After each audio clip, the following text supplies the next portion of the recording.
কতটুকু অর্থ থাকলে পছন্দের মেয়েটাকে বিয়ে করা যাবে আমাকে বলো।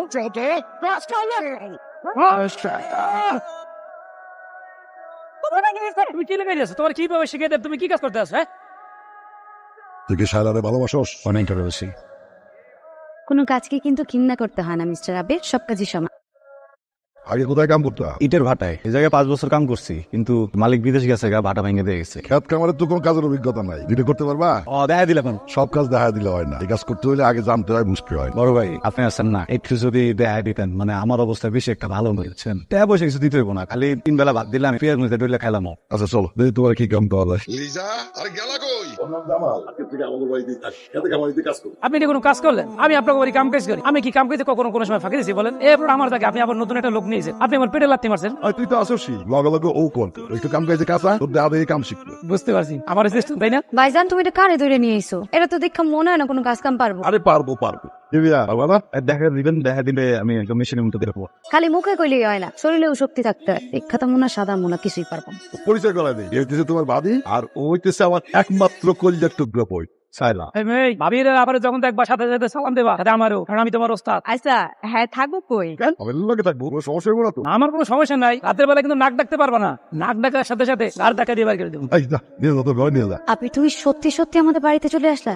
তোমার ভাইয়াকে বোকা বানায় চলে আসছি। ভাইয়া পোকা না চালাক, একবার ধরা খাও ঠিকই বুঝবা। সামলা নেবো, এখন সামলা নিচ্ছি না। আমি পড়া খেলে কিন্তু খবর আছে। তুমি কেন টেনশন করছো? আমি যদি ধরা খাই, তোমার ভাই যা বলার আমাকে বলবে, তোমাকে কিছু বলবে না, তাই না? আর আমার যদি কিছু হয়, তোমার তো কিছুই আসে না, বিকজ তুমি তো আমাকে ভালোবাসো না। তোমার ফ্যামিলিতে কেউ পাগল টাগল আছে নাকি? একজন, পুরোপুরি না। এই যে তোমার জন্য এভরিডে একটু একটু। সেটা তোমাকে দেখেই বোঝা যাচ্ছে। এত সুখের জীবন ফেলে কেউ ক্ষেত খামারে কাজ করতে আসি। হাতে ধরো, দেখো আরো কত কঠিন কঠিন টাস্ক করতে পারি। আবির আমি চলে যাই, কেউ দেখে ফেললে তোমার পরীক্ষা শুরু হওয়ার আগেই কিন্তু বিদায়ের ঘন্টা বেঁচে যাবে। ধরো না একবার, তোমার জন্য সব রিস্ক নিতে পারবো, ট্রাস্ট মি। কিন্তু সিনেমার ডায়লগ নাকি বাস্তবে প্রযোজ্য দেখা যাক। শালা, আমার গ্রেট গ্র্যান্ডফাদার একটা কথা বলতে হয়, মানুষের জীবন সিনেমার থেকেও বেশি সিনেম্যাটিক। থাকো তুমি তোমার সিনেমা নিয়ে।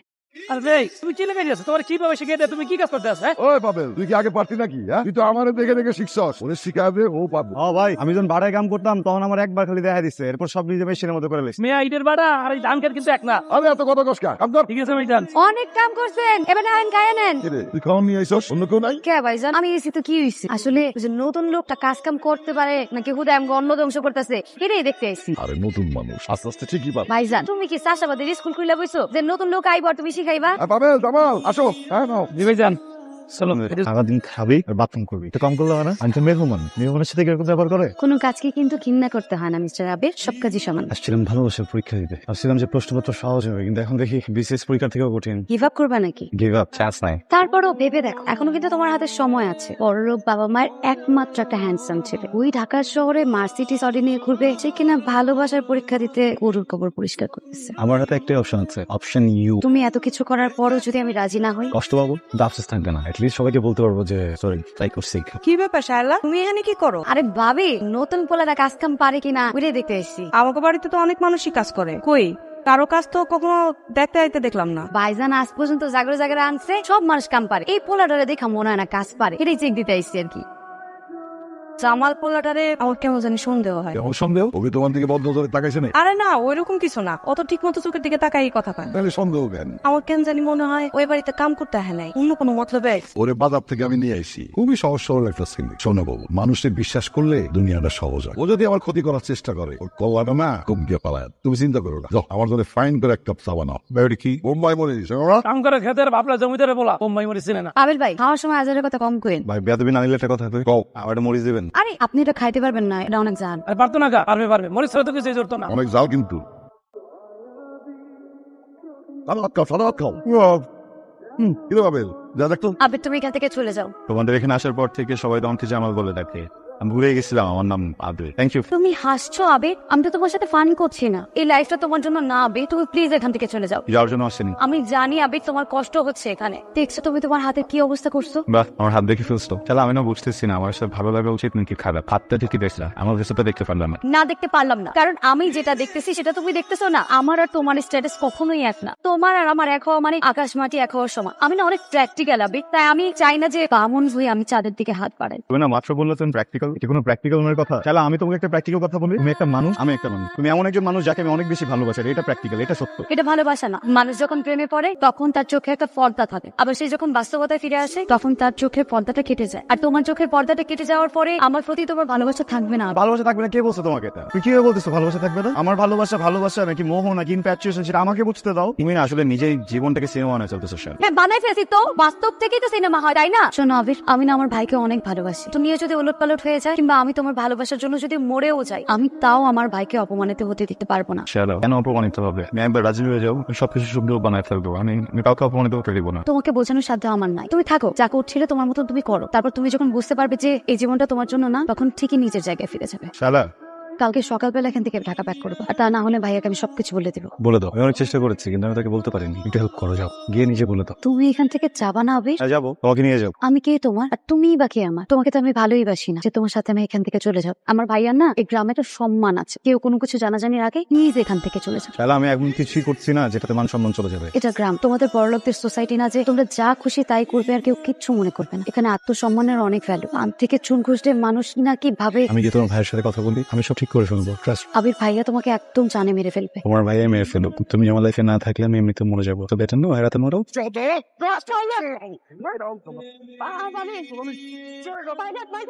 ও সবকিছু নিয়ে ওর আর আগে বাড়ি ছেড়ে চলে যাবে। ওরে তোকে আমি বাড়ির আশেপাশে দেখি একদম মারতে পুঁতে পালাবো। শালার টাকার পড়াশোনা সব বন্ধ। আমি যত তাড়াতাড়ি পারি শালার বিয়ে দেবো। আপনাকে কষ্ট করতে হবে না ভাই। আপনি যেহেতু চাচ্ছেন না আমি এখানে থাকি, আমি একটা কথা কি জানেন, আমি এখানে এসে ভুল করিনি। আমি এমন একটা জিনিস দেখে গেলাম যেটা এখানে না আসলে হয়তো কখনো দেখতে পারতাম না। ভাই বোনের বন্ডিং, ফ্যামিলি বন্ডিং। আসলে আমি তো শহরে বড় হয়েছে, ওখানকার মানুষগুলো একটু অন্যরকম। এক ফ্ল্যাটের মানুষ জানেই না পাশের ফ্ল্যাটে কে থাকে, অথচ আপনাদের মনে মানুষের জন্য কত মায়া, কত সহজে আমি একটা হেল্প চাইলাম, আমাকে এতদিন নিয়ে আসছেন। সারা তুমি বলতো না তোমার ফ্যামিলি গরিব, আমার ফ্যামিলি অনেক বড় লোক, এই কথাটা কখনো বলবো না।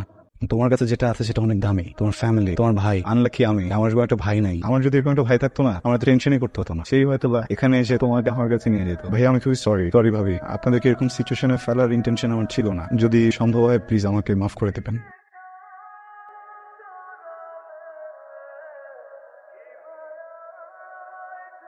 তোমাকে কতবার বলছিলাম যে ভাইয়া সবকিছু জানার আগে তুমি এখান থেকে চলে যাও। তখন যদি তুমি আমার কথা শুনতা তাহলে তো আর এইভাবে মার খাইতে হতো না, তাই না? মার খেলাম, ক্ষত হলো, ঔষধ খেলাম, ক্ষত চলে গেল। কিন্তু আমি যদি তোমাকে ছেড়ে চলে যেতাম, আমার বুকের ভিতর যে ক্ষত হতো সেটা তো ওষুধ খেলে যেত না। শালা আবে তেরামি করো না তো। ভাইয়া যদি তোমার উপর আবার খেপে তোমার কিন্তু এবার রেহাই নাই। মারবে মারুক, তোমার ভাইয়ের মার খাওয়ার জন্য আমি প্রস্তুত, কিন্তু তোমাকে হারানোর জন্য আমি প্রস্তুত। হারাতে তোমাকে হবে, কারণ ভাইয়ার বিরুদ্ধে কি আমার পক্ষে কোনো কিছু করা সম্ভব না।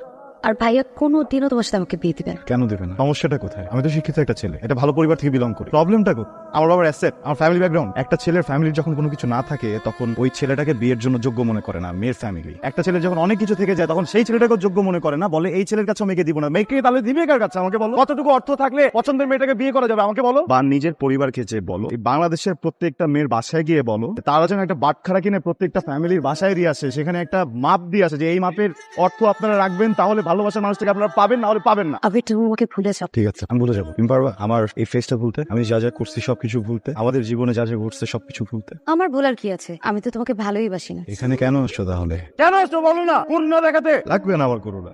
আমি তোমার কাছে এত দূর থেকে এখানে এসে সবকিছু করোনা নেওয়ার জন্য তো করছি না স্যার। আমার শুধু একটু ভালোবাসা দরকার ছিল, যেটা তুমি আমাকে বাসোই না। সমস্যা নেই, আমি জানি তুমি আমাকে ভালোবাসো না, সবাই জানে তুমি আমাকে ভালোবাসো না। ওকে তুমি যাও এখান থেকে, যাও না যাও। আবির শোনো, আমার তোমাকে যা বলার ছিল সব বলছি, আর কিচ্ছু বলার নাই তোমাকে।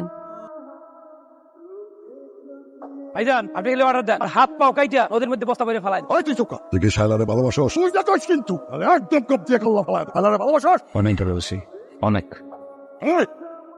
আমি তোকে ভালোবাসার কাছে হাইরা গেলাম রে, তোকে ভালোবাসার কাছে। ভাইজান আমার বোনটা আমি এমনি এমনি তোমার হাতে তুলে দিব না। তাহলে আমার একমাত্র বোন, তোমার বাবা আমাদের খবর দাও, তারা যদি রাজি থাকে আমি ধুমধাম করে আমার বোনের বিয়ে দিব। ভাইজান তাহলে কি চাপাতিয়ার ছোড়া রেখে না লাগবো, খেলা এখনো শেষ হয় না। ভালো করে দাঁড়তে।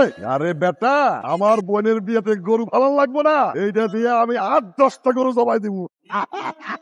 এই যে চাষা ভাই অনেক তো চাষাবাদ করলেন, এবার ভাত খেলেন। তোমাকে পেয়ে আর এই ফসলগুলো দেখে একটা বিষয় অনুধাবন করলাম। কি অনুধাবন করলেন? অনেক কষ্টের পর এই ফসলগুলো দেখে কৃষকের যেমন খুশি খুশি লাগে, তোমাকে যতবার দেখে আমার ঠিক এমন খুশি।